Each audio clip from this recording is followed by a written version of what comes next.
Bien-aimés de le Seigneur, Shalom. J'espère que vous allez bien. Je vais très bien aussi par la grâce du Seigneur. Alors, ce matin, j'aimerais bien nous donner un conseil. Vous savez, nous étant humains, nous avons été créés par l'image et à la ressemblance de Dieu.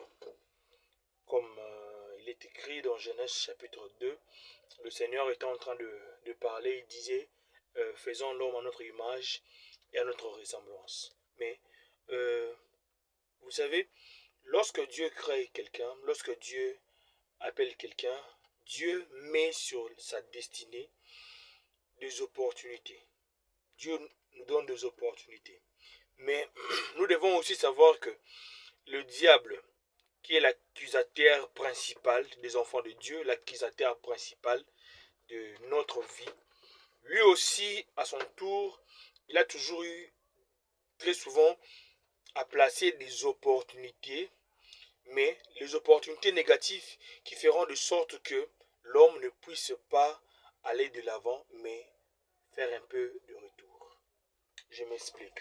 Nous sommes dans le livre de 1 Samuel, le chapitre 24. La Bible est en train de nous relater sur ces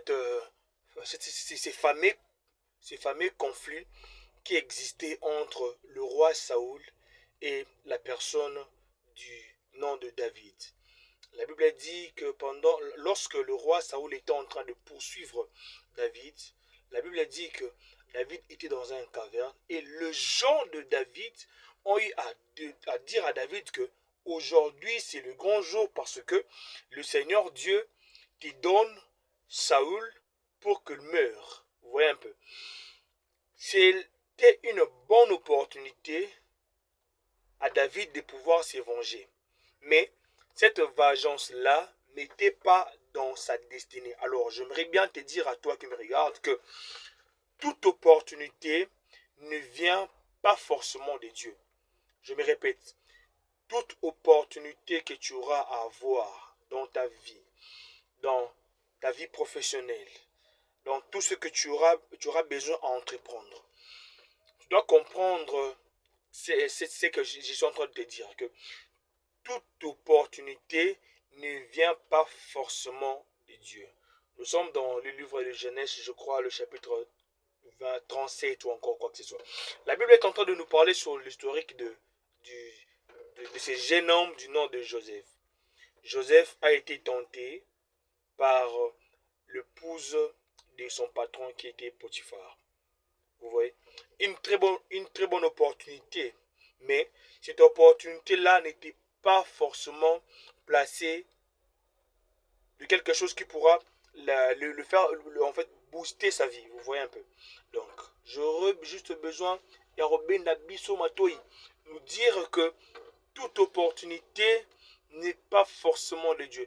Même le Christ a eu les opportunités. Dans Matthieu chapitre 4, la Bible est en train de nous dire que le Christ, après avoir passé 40 nuits et 40 jours dans la prière, le diable vient pour tenter le Christ. Le diable dira au Christ et dit, j'aurais besoin à ce que tu puisses transformer cette pierre en pain. Sachant très bien qu'après le jeûne, le Seigneur avait faim. Il aurait fallu à ce que le Seigneur Dieu mange pour que sa personne physique ait un peu de l'énergie. Mais le Christ, ne voulant pas donner accès au diable, il lui a dit que l'homme ne vivra pas du pain seulement, mais de toute parole qui sort de la bouche de l'Éternel. Vous comprenez?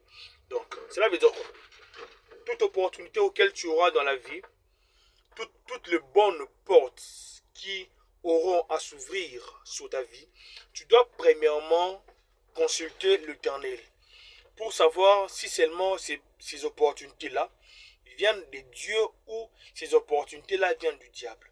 Imaginons un peu que le roi David, dans 1 Samuel chapitre 24, le roi David tua le roi, bon, comment je pourrais dire, pas le roi David parce que David n'était pas encore roi, mais il était roi parce qu'on l'avait déjà oint. Je pourrais le dire ainsi. David prend l'opportunité et tue. Alors, David prend l'opportunité et tue Saoul. Vous voyez?